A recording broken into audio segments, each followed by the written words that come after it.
Has someone ever hurt you and you just wanted to retaliate? Retaliating with sin. That old law about an eye for an eye leaves everybody blind. The time is always right to do the right thing. Martin Luther King Jr. Revenge appeals to our flesh. We want to retaliate when someone's done something to hurt or offend us. We want to get back at them and show them like. So we say or do something to them hoping we can experience some relief. Take a married couple, for example. One spouse does something to hurt the other.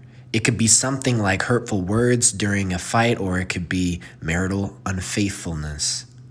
The other spouse has a choice in how they respond.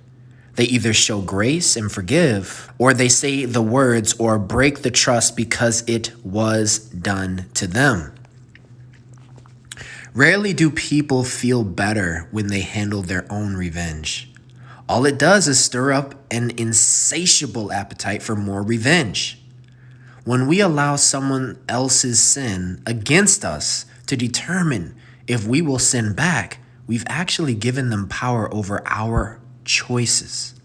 And retaliating with more sin simply hurts the heart of God first. That's what matters. The toxic cycle goes like this. Someone hurts us, we hurt them back with our sin, we sin against God, and then maybe the person is hurt.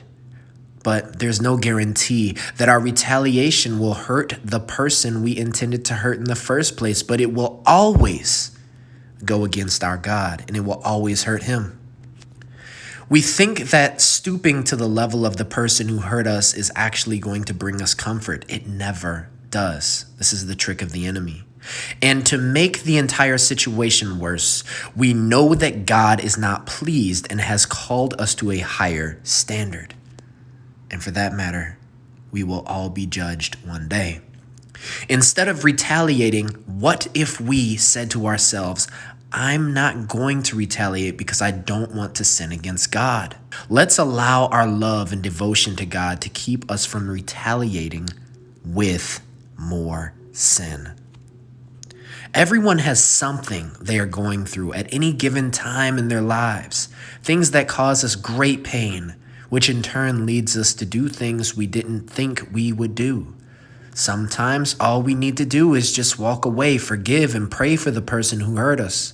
But for those whom we cherish and walk through life with, we can choose to empathize and show grace. For that will enlarge our hearts for the people God loves so deeply. Reflect. Do you tend to be a person who wants revenge? Why or why not? Think of a time when you retaliated with more sin. Confess it and ask God to give you strength to show grace the next time. Hope this touched you the way it touched me.